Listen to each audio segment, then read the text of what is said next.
Pakistani officials say the exchange of fire at the Bachakhan University between the army and Taliban has come to an end, with 21 people reported dead. Israel says they have thwarted a shooting attack organized by Hezbollah, which oversaw a militant cell in the northern West Bank. And U.S. Republican frontrunner Donald Trump gets endorsed by former candidate for vice president Sarah Palin.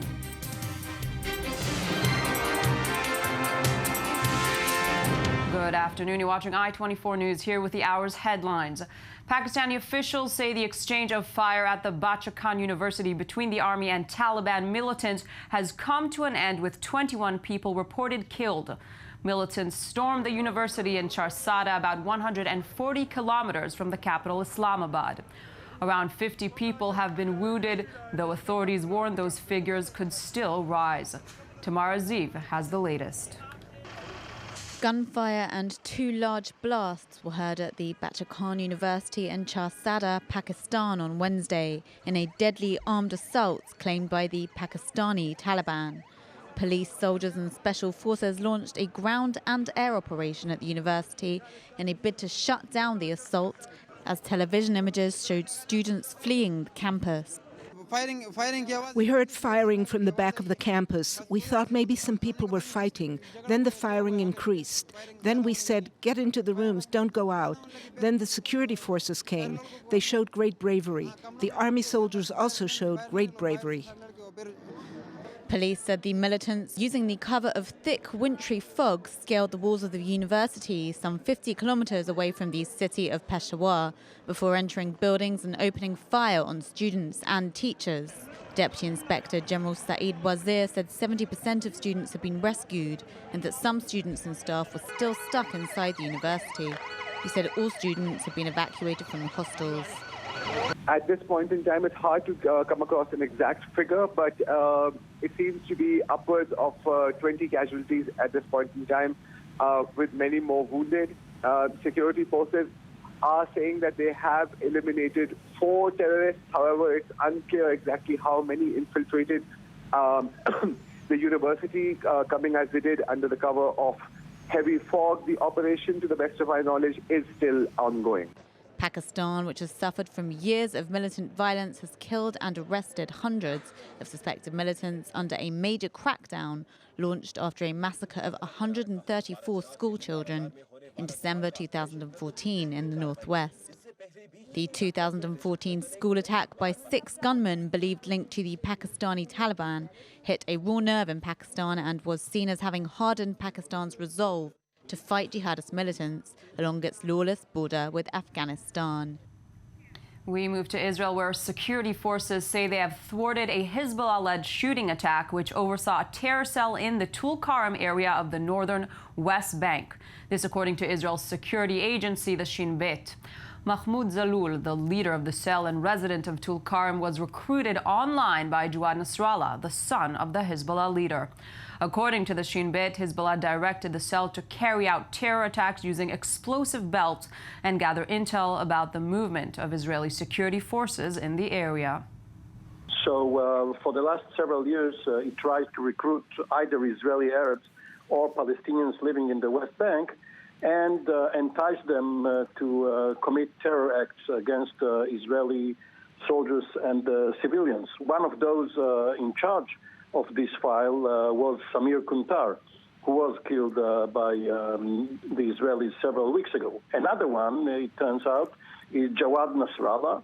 He is not only the son of Hassan Nasrallah, but also the brother of Hadi Nasrallah, who was killed in combat with the Israeli forces in South Lebanon several years ago. Apparently, there were 2 modes of communications here. One was overt online, and the other one was a secret channel in which the 5 recruits were told to gather information about the movements of Israeli troops and about installations and prepare suicide bombings and fire on Israeli targets.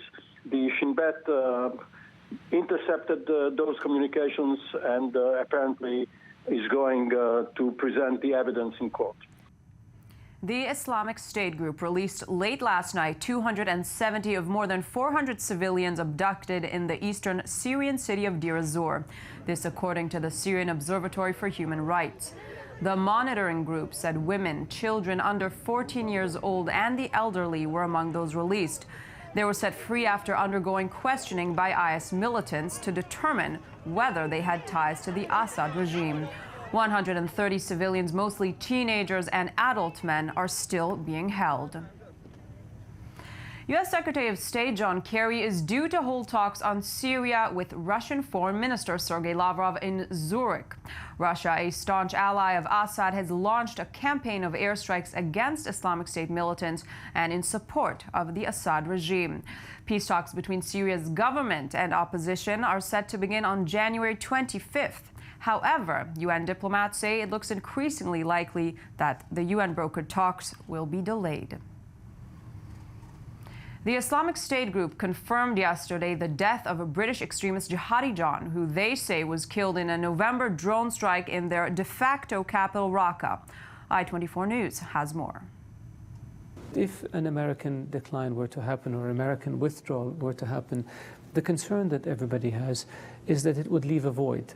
And whenever you have a void or a vacuum, evil forces flow into that vacuum, and we have a more unstable international system, which then leads to more warfare in order to rectify this instability. There are two things that we don't negotiate over in Saudi Arabia: our faith and our security. We will do whatever we need to do in order to protect our people and our nation.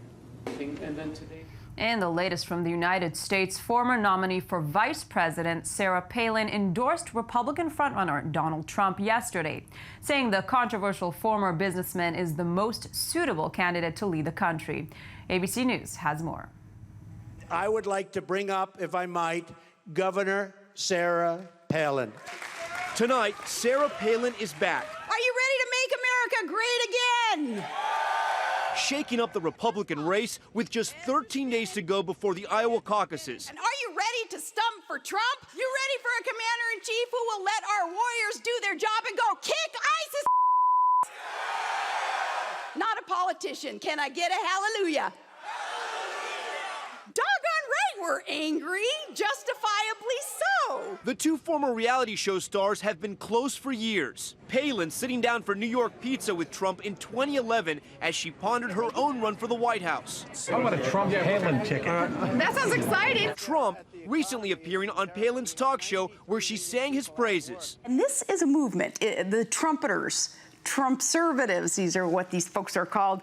Everything about Donald Trump's campaign, it's avant-garde, and he is crushing it in the polls. Her endorsement now coming at a pivotal point for Trump as Senator Ted Cruz and others attack his, quote, New York values. Mr. Trump, both Rush Limbaugh and Senator Ted Cruz are warning voters you may not be a real conservative. What do you say to that?